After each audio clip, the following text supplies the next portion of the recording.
Selamat pagi Sobat Sehat, kembali lagi di podcast pagi hari ini, Batas, ngobrol santai seputar kesehatan. Bersama saya, Dina Roboski Widianto. Jadi di sini topik yang akan kita bahas sangat menarik, informatif dan mudah untuk dipahami Sobat Sehat di rumah. Jadi di topik pagi hari ini membahas tentang 1000 hari pertama kehidupan. Itu sangat penting untuk kita ketahui bersama Sobat Sehat. Karena pada masa ini sebaiknya disiapkan sejak awal kehamilan. Untuk menggali informasi lebih lanjut, kami tidak sendirian, kami mengundang salah satu narasumber yang siap untuk memberikan informasi yang bermanfaat untuk kita semua Sobat Sehat. Kami sambut narasumber yang sudah siap untuk memberikan informasi lebih lanjut. Saya tidak sendirian, kami sambut Kak Atta. Selamat datang Kak Atta. Selamat pagi Kak Atta. Selamat pagi Kak Dina. Gimana kabarnya hari ini? Alhamdulillah baik. Boleh disapa-sapa dulu Sobat Sehat di rumah Kak Atta. Halo Sobat Sehat, saya nama Nisa, mahasiswi kebidanan Malang yang siap memberikan informasi lebih lanjut kepada Sobat Sehat di rumah. Terima kasih ya Kak Atta sudah hadir pagi hari ini untuk memberikan informasi lebih lanjut terkait topik yang akan kita bahas hari ini. Jadi hari ini kita akan membahas topik 1000 hari pertama kehidupan. Apa sih Kak 1000 hari pertama kehidupan itu? Bisa dijelaskan untuk Sobat Sehat? Nah, 1000 hari pertama kehidupan atau biasa disebut dengan golden period adalah terjadinya pembuahan hingga anak usia 2 tahun. Nah, pada masa ini terdiri dari 270 hari pada masa kehamilan dan 730 hari pada masa setelah kelahiran anak. Kenapa pada masa ini sering disebut dengan periode emas? Nah, pada masa ini tuh bisa disebut dengan periode emas karena pada masa ini pertumbuhan anak dan perkembangan anak itu berlangsung secara cepat. Nah, pada periode ini juga berpengaruh pada pertumbuhan kembang anak. Nah, jika pada masa ini kebutuhan gizi tidak terpenuhi, maka anak akan beresiko mengalami stunting seperti penurunan kecerdasan, daya tahan tubuh yang rendah, bahkan meningkatnya resiko penyakit pada saat dewasa. Oh, berarti sangat penting ya Kak untuk masa tumbuh kembang anak. Lalu bagaimana caranya untuk menjaga nutrisi selama kehamilan dan setelah kelahiran 1000 hari pertama kehidupan agar berjalan optimal? Baik, pada masa kehamilan ini selain menjaga nutrisi atau mengonsumsi makanan bergizi seimbang, ibu hamil bisa rutin untuk minimal mengonsumsi tablet tambah darah minimal 180 tablet.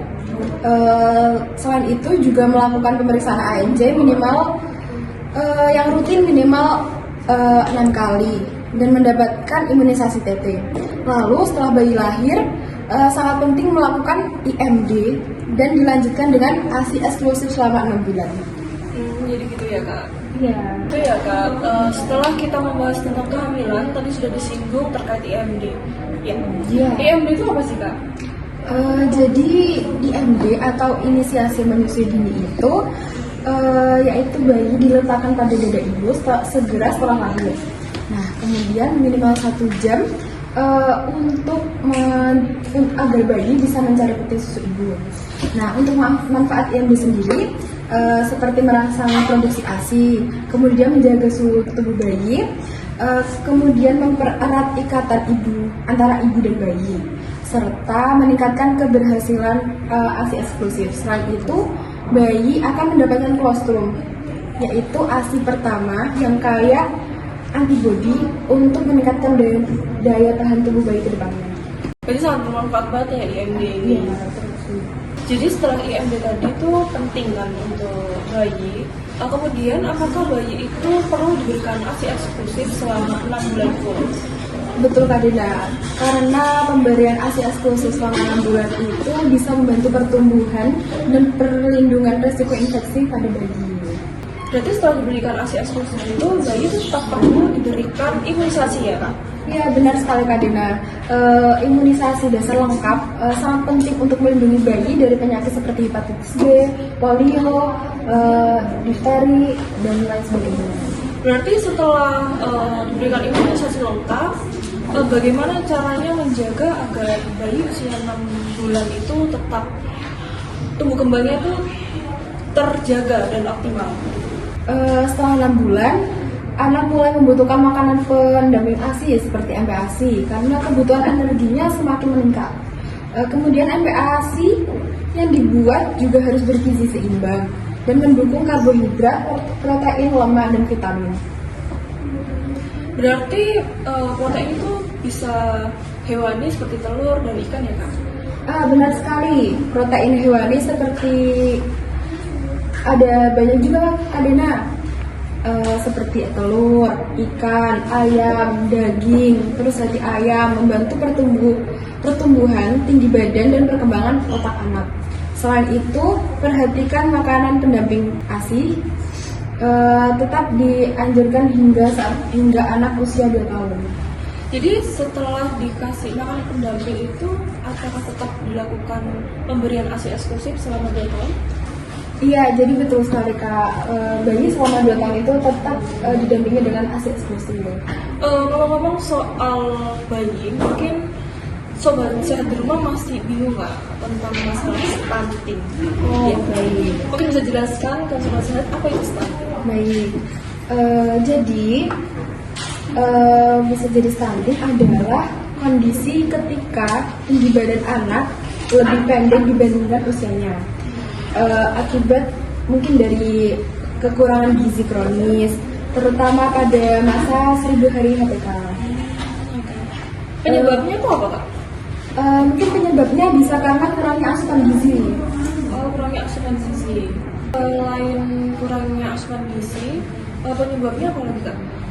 Penyebabnya ada seperti infeksi berulang, pola asuh yang kurang tepat, terus inisiasi yang buruk, dan rendahnya pengetahuan orang tua. Jadi dampaknya macam-macam ya Kak? Iya, benar sekali Kak Dina. Tidak hanya berdampak pada tinggi badan saja. Iya, stunting juga menyebabkan seperti gangguan otak, kesulitan belajar, daya tahan tubuh rendah, serta meningkatkan resiko penyakit kronis adolesen. Lalu bagaimana cara mencegah stunting itu sendiri Kak? Untuk mencegahnya sendiri, mencegah stunting bisa dimulai sejak kehamilan, seperti memenuhi gizi ibu, minum tablet tambah darah, rutin ANC, melakukan IMD, terus kemudian pemberian ASI eksklusif. ASI eksklusif. Ya. Selain itu, MPASI bergizi seimbang dengan protein hewani melengkapi imunisasi, menjaga kebersihan lingkungan, dan rutin memantau pertumbuhan anak melalui posyandu.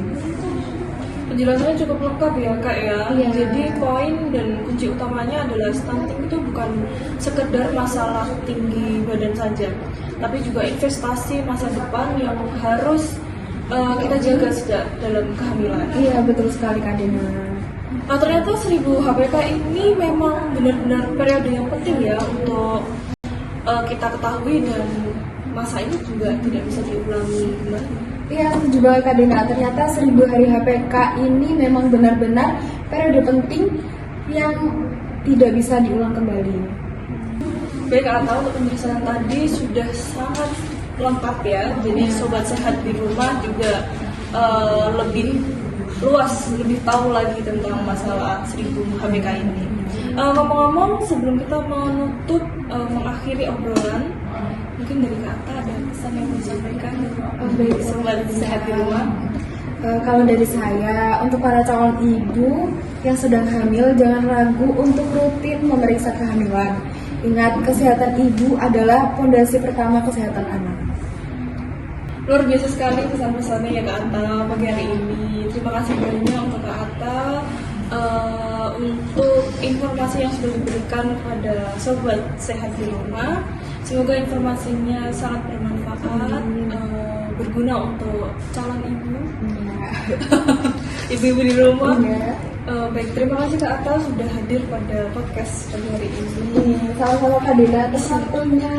Semoga bisa selalu memberikan informasi yang bermanfaat untuk teman-teman di rumah. Terima kasih guys. Akhir kata, Assalamualaikum warahmatullahi wabarakatuh. Sampai jumpa di podcast selanjutnya, podcast Batas, ngobrol santai seputar kesehatan. Salam sehat.